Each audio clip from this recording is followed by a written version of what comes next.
What the hell is that? Villain used the virus to fuse with a bioweapon.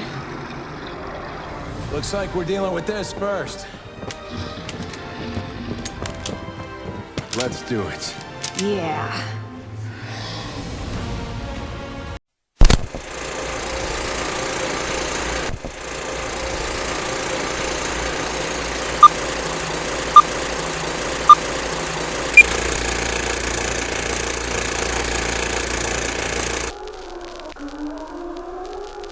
As the highest-grossing and most popular horror franchise across all forms of media, Resident Evil manages to stay in business around the year, bringing out animated projects, live-action series, or game announcements, never letting fans starve for brand-new grotesque content. Through 2.5 decades, the franchise has revolutionized the zombie horror genre to the point where the name itself has become synonymous with the concept. The recently released Resident Evil Death Island is the fifth entry to the CG animated Resident Evil movie universe, which also acts as filler content for the main game series, and for the first time, we get to see all the mainstay characters banding together to take down another T-virus-induced global catastrophe. By now, the lore of Resident Evil has established a pretty straightforward narrative structure with all its tropes and distinctive characteristics. Edward Ashford, Oswell Spencer, and James Marcus founded the pharmaceutical company known as Umbrella Corporation during the 1960s, which, in reality, was a company dedicated to synthesizing biological weapons. During the same period, scientists came to know about the Sonnentrep flower of West Africa, which contained a certain primitive progenitor virus, which, in its active condition, has the highest mortality rate of any organism it comes into contact with, but can also revive completely dead cells. Gradually, two important characters of the franchise, Albert Wesker and William Birkin, joined the research of the Umbrella Corporation as well, and soon enough, Marcus was able to synthesize a T-virus strain of the progenitor virus that supposedly had a lower mortality rate. Under Spencer's command, Wesker kills Marcus. The research of Umbrella Corporation continued in their largest, most secretive facility in Raccoon City, where a T-virus outbreak started and turned humans into zombified monstrosities. Through the years, characters like Leon Kennedy, Jill Valentine, and Chris and Claire Redfield, as part of external law enforcement, have tried to put a stop to the heinous machinations of the company and contain their bioterrorist activities. Albert Wesker has proven to be their worst adversary over a long period of time. And the global expansion of Umbrella Corporation's activities of spreading various strains of T-virus to create horrible anomalies has been the focal point of each entry. As the episode begins, viewers are taken back to the very beginning of RE lore, when the outbreak first began. As a military vehicle full of Umbrella Corps mercenaries make its way to Raccoon City, JJ and his friend Dylan Blake are among the mercenaries, and they wonder what situation might have cropped up to bring them on sudden notice, even though they were off duty.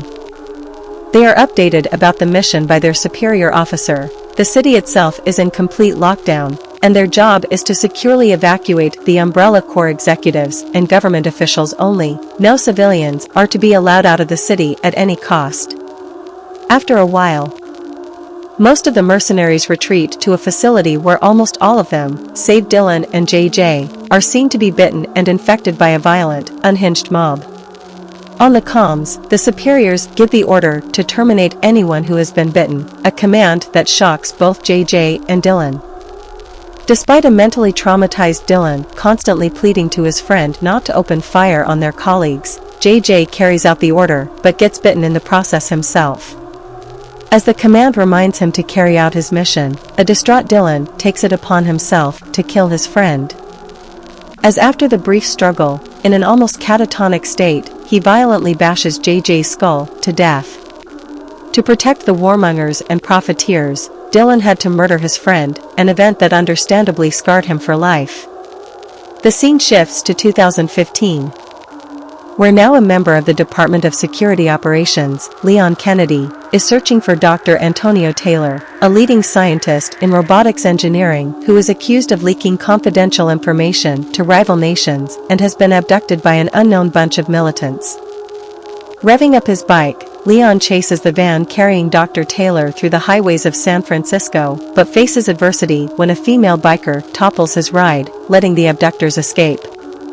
The biker is none other than Maria Gomez, a friend of the rogue CIA agent/bioterrorist Glenn Arias and daughter of his right-hand man Diego Gomez, both of whom perished during the events of Resident Evil Vendetta thanks to Chris and Leon's combined effort. On the other hand, BSAA agents Claire Redfield and Jill Valentine investigate a new strain of T-virus outbreak in San Francisco that isn't being transmitted through bites or physical scars.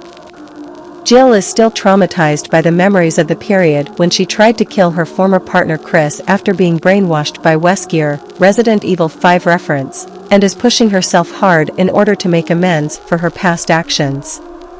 Agency researcher Dr. Rebecca Chambers deduces that the only common factor among the victims is that they visited Alcatraz Island at some point in time.